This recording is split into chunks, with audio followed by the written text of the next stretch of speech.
L'armée israélienne, entièrement équipée, a déclenché une autre attaque massive sur Gaza aujourd'hui. Des attaques tactiques et écrasantes ont marqué la journée.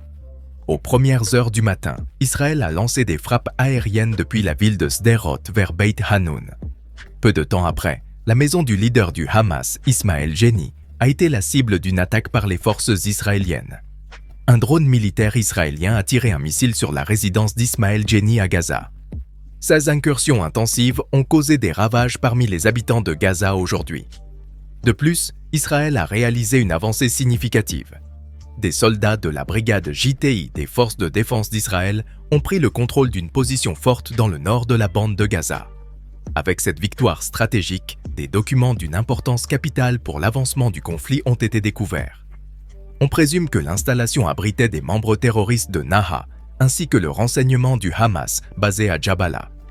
Cependant, aucune information n'a été révélée jusqu'à présent pour étayer clairement cette affirmation. À l'intérieur de cette place forte, les soldats ont trouvé la base opérationnelle du renseignement du Hamas et des documents connexes, notamment des cartes détaillées, des graphiques, du matériel de communication et des données personnelles sur les membres et les dirigeants du groupe. Des contenus similaires à ceux découverts le 7 octobre ont été retrouvés parmi les capturés et les militants abattus. 6 documents comprenaient des instructions de commandement et de contrôle, ainsi que des ordres opérationnels du groupe militant. Pendant ce temps, les forces de défense d'Israël ont communiqué que le corps du génie de combat est actif dans la bande de Gaza, en se concentrant sur la création de voies d'accès, la désactivation d'engins explosifs et la neutralisation de l'infrastructure terroriste du Hamas et de ses cellules dans la région. De plus, les ingénieurs de combat israéliens et les soldats d'infanterie ont identifié et attaqué des installations militantes utilisées pour la planification et l'exécution d'activités terroristes. Des documents détaillant les actions du corps du génie de combat ont été partagés. Le commandant du bataillon 603 a déclaré en insistant « Au cours de nos opérations, nous avons rencontré des terroristes qui ont choisi de se mêler à des civils sur les routes. Naturellement, nous avons réagi en les neutralisant. Mon équipe fera tout ce qui est nécessaire pour assurer la victoire. » Depuis le début des attaques du Hamas le 7 octobre, plus de 300 soldats ont perdu la vie.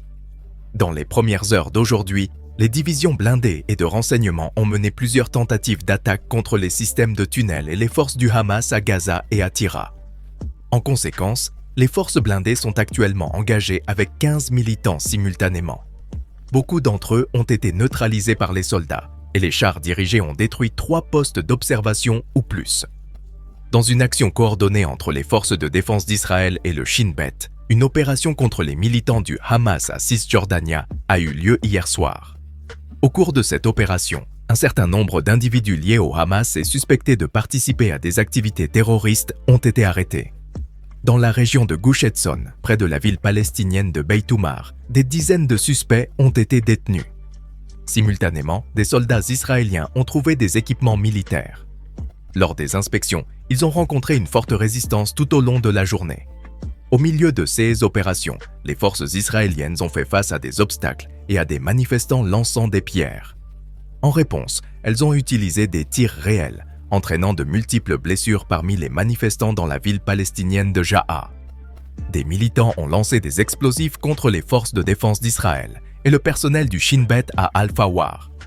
Un arsenal comprenant des roquettes et des munitions a été saisi à Bethléem. De plus, les combattants israéliens ont confisqué davantage d'armes, telles qu'un fusil, un pistolet mitrailleur artisanal, des munitions et une moto volée. Les forces de défense d'Israël et le Shin Bet ont rapporté que plus d'1 millier de personnes ont été arrêtées à Cisjordania depuis le début du conflit actuel, dont 800 individus liés au Hamas. Le Premier ministre d'Israël a déclaré que le cessez-le-feu est conditionné à la libération des otages israéliens. Cela survient peu après la visite du secrétaire d'État des États-Unis en Israël, qui a appelé à mettre fin à la guerre pour permettre une assistance humanitaire à Gaza. Le secrétaire d'État Anthony Blinken a rencontré hier le Premier ministre israélien Benjamin Netanyahou, en mettant l'accent sur la nécessité de pauses humanitaires pour faciliter la livraison urgente de nourriture, d'eau, de médicaments et d'autres éléments essentiels à Gaza. Lors de la conversation, Netanyahou a souligné la poursuite de mesures de force et a rejeté un cessez-le-feu temporaire qui n'inclurait pas la libération des otages. De plus, il a exprimé son objection au refus d'Israël d'autoriser l'entrée de carburant nécessaire aux hôpitaux et aux usines de dessalement qui fournissent de l'eau potable à Gaza, malgré avoir permis l'envoi limité d'autres fournitures vitales. Blinken, s'adressant aux journalistes à Tel Aviv, a réaffirmé la solidarité des États-Unis avec Israël et a ajouté « Nous avons offert à Israël des conseils que seuls les meilleurs amis peuvent donner pour minimiser les pertes civées. » Tout en atteignant les objectifs de neutraliser les terroristes du Hamas. Nous travaillons sur des mesures concrètes pour faciliter l'entrée de plus d'aide à Gaza. Suite au récent discours du chef du Hezbollah, Hassan Nasrallah, l'armée israélienne a été placée en état d'alerte maximale en raison d'attaques potentielles en provenance du Liban. Nasrallah a mentionné que les attaques du 7 octobre contre Israël se sont désormais étendues à plusieurs fronts. Au cours du dernier mois, le Hezbollah a lancé des roquettes et des missiles lors d'attaques transfrontalières, provoquant des affrontements. Des groupes pro-iraniens ont reconnu la perte de combattants dans ces affrontements, auxquels Israël a répondu par des actions d'artillerie et des frappes aériennes. Ce qui s'est passé en Syrie a été reflété plus tard dans un communiqué officiel. On a rapporté qu'environ 10 soldats syriens ont perdu la vie et plusieurs ont été blessés lors d'affrontements nocturnes avec l'État islamique dans la région nord de Raqqa. Les attaques de l'État islamique contre les postes de contrôle de l'armée syrienne aux abords du village de Madan ont entraîné la capture temporaire de ces derniers par les militants, qui se sont retirés avant l'aube. Au moins 6 blessés ont été signalés parmi les combattants associés au gouvernement syrien. Malgré ces événements, les médias d'État syriens n'ont pas rapporté les affrontements et l'État islamique n'a pas revendiqué la responsabilité dans ses canaux de propagande. Dans le contexte de ces événements, les États-Unis continuent de manifester un soutien solide à Israël. La Chambre des représentants des États-Unis a approuvé un plan soutenu par les républicains pour allouer 114 milliards de dollars d'aide militaire à Israël, générant un conflit partisan sur un sujet qui bénéficie généralement d'un soutien bipartisan, soutenir l'allié inconditionnel des États-Unis. Ce plan, financé par des coupes dans l'Internal Revenue Service, a été voté de 196 à 226, largement divisé le long des lignes partisanes. L'approbation de ce plan marque la première action législative significative sous la nouvelle direction de la Chambre dirigée par les républicains. Le porte-parole Mike Johnson, qui a récemment pris ses fonctions après le renversement de Kevin McCarthy par l'aile d'extrême droite de son parti, a poussé un paquet incluant une allocation de $4 milliards pour remplacer à la fois le dôme de fer d'Israël et le système de défense antimissile David, ainsi que du matériel militaire issu des réserves américaines. Johnson a appelé le Sénat et la Maison-Blanche à approuver rapidement ce projet, s'exprimant sur ses plateformes de réseaux sociaux. Le Sénat et la Maison-Blanche ne peuvent pas laisser passer ce moment et je les exhorte à agir rapidement et à approuver ce projet de loi, comme l'a fait aujourd'hui la Chambre des représentants.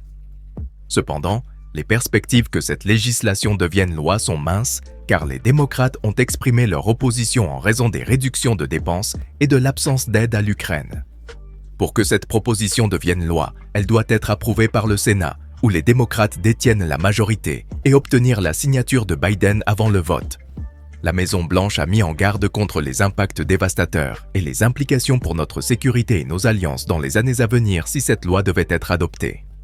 Au lieu de cela, Biden a demandé au Congrès d'approuver une dépense d'urgence de 106 milliards de dollars, incluant un financement pour Israël, Taïwan et l'Ukraine.